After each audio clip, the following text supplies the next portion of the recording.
ओझर दिनांक 23 नोव्हेंबर रोजी महाराष्ट्र राज्याचे उपमुख्यमंत्री एकनाथ शिंदे यांच्या नेतृत्वाखाली स्थापन केलेल्या पॅनलचा ओझर नगर परिषद सार्वत्रिक निवडणूक 2025 शिवसेना नगराध्यक्ष पदाच्या अधिकृत उमेदवार इंजिनियर श्वेता प्रदीप अहिरे यांच्या प्रचाराचा शुभारंभ शनिवार 22/11/2025 रोजी माननीय नामदार दादाजी भुसे, आमदार माननीय सुहासजी कांदे यांच्या शुभहस्ते तसेच जिल्हा प्रमुख भाऊलाल तांबडे यांच्या अध्यक्षतेखाली शिवसेना सचिव तसेच भाऊसाहेब चौधरी, सुनील पाटील, तालुका प्रमुख अनिल कुंदे यांच्या प्रमुख उपस्थितीमध्ये मारुती मंदिर, मारुती वेस, ओझर शहर सायंकाळी 7 वाजता कार्यक्रम पार पडला.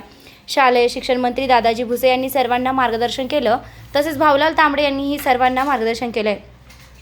प्रदीपभाऊ अहिरे यांनी सर्व उमेदवारांना शुभेच्छा दिल्या. कार्यक्रमाला सर्व उमेदवार उपस्थित होते. त्याचप्रमाणे ओझर येथील सर्व मतदार बंधू व भगिनी मोठ्या संख्येने कार्यक्रमास उपस्थित होते.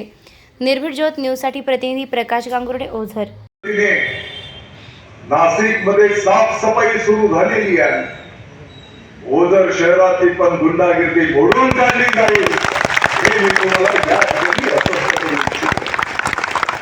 बिलकुल चालणार नाही. जे गुंड असतील त्याची गुंडगिरी त्या ठिकाणी ठेचून काढली जाईल. शेवटी उद्योगधंदे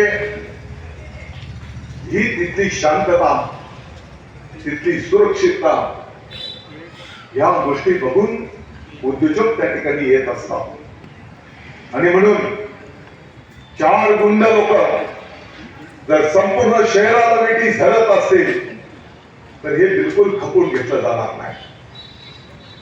त्यांना त्यांची जिथे जागा आहे त्या जागेपर्यंत पोहोचवण्याचं काम कायद्याच्या माध्यमातून केलं जाईल हे पण ते आपल्याला पुणे या ठिकाणी सांगू इच्छितो. 2-4 जणांमध्ये झटापटी मारामारी चालू होती. मी गाडी थांबवली. त्या ठिकाणी मला माहित नाही नावगाव काय आहे, परंतु एकाच्या डोक्यातून रक्त येत होता. मी गाडी थांबवली. काय झालंय